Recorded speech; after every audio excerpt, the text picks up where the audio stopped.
एक और महत्वपूर्ण बात, जब आप का ध्यान सांस पर होता है या आपका ध्यान किसी एक बिंदु पर होता है तो थोड़ी ही देर में दो स्थितियां घटित हो सकती हैं।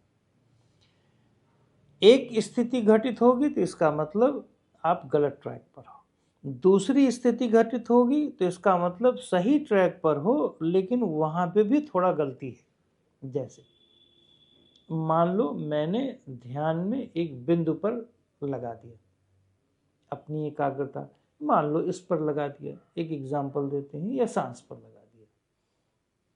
अब धीरे धीरे एकाग्रता बढ़ी और धीरे धीरे हमारे सिर में खिंचाव, आंखों में अच्छा लगेगा, रक्त में थोड़ा वृद्धि हो गई।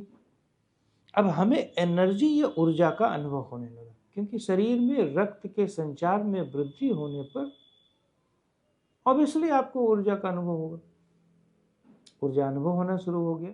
इसका अर्थ है आप बिल्कुल गलत ट्रैक पर हैं। 1 घंटा करने के बाद आप अच्छा ऊर्जा का अनुभव फील कर लोगे, पर 2-3 साल के बाद ये सिर दर्द, हाई ब्लड प्रेशर और अनेक रोगों में ये परिवर्तित हो जाएगा। इवन कि किडनी फेलियर, क्रिएटिनिन, ये सब में परिवर्तित हो जाएगा। अब दूसरे पर आते हैं। आपने एकाग्रता यहाँ पर किया, सांस पर किया या किसी बाहर के बिंदु पर किया, तो इसमें क्या होगा, आप अब धीरे धीरे आपको नींद आनी शुरू हो गई, मसल्स ढीली हो रही हैं। अब आपकी टाइटनेस नहीं बढ़ रही है, लूजनेस बढ़ रही है बॉडी में, सेंसेस में। अब आपको नींद चालू हुआ, जैसा कि मंत्र जाप में 99% लोगों को होता है। तो अब लूजनेस चालू हुई। अब आप धीरे धीरे बैठे बैठे साधना कर रहे हैं और थोड़ा झपकी लेना शुरू कर दिया। करेक्ट? ये अच्छी प्रगति है, किंतु इसमें भी बहुत अच्छा नहीं माना जाएगा। क्यों? क्योंकि माइंड जब किसी ऑब्जेक्ट पर फोकस होता है तो लूज करते करते लूजनेस आती है और एक ऐसा स्टेट आता है कि उसके बाद ये इंद्रियों से, इस बॉडी से आप कंप्लीटली डिटैच हो जाते हो, मतलब सो जाते हो।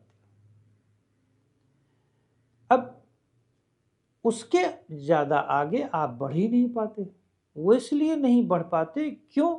क्योंकि शांति या रिलैक्सेशन के अनुभव के स्पैन को आपने कभी बढ़ाया ही नहीं, बढ़ा हुआ देखा ही नहीं, बढ़ा हुआ अनुभव ही नहीं किया। दिन दिन भर, 10-10 दिन, महीने महीने, साल साल स्ट्रेस को बढ़ा के अनुभव तो किया है, पर डी स्ट्रेस को अनुभव नहीं किया। इसीलिए बॉडी को, माइंड को, ब्रेन को थोड़ा सा रिलैक्सेशन मिला नहीं कि वो धड़ाम से सोने लगता है। ध्यान दो, सोने मत दो।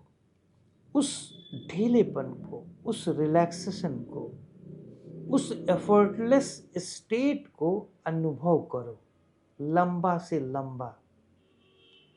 ये देखो कि कोशिश करो कि वहाँ पर एनालिसिस करो कि इस बिंदु को देखने पर इस अंग, जो मैं आगे बता दूंगा, यहाँ यहाँ क्या क्या फर्क पड़ रहा है, कौन कौन सी चीज़ ठीक हो रही। तो एनालिसिस जब करना शुरू कर दोगे, छेड़खानी नहीं, एनालिसिस जब करना शुरू कर दोगे तो नींद में नहीं जा पाओगे। अब क्रिया की प्रतिक्रिया देखना चालू कर दिए, बस यही साधना, ये वन ऑफ द बेस्ट।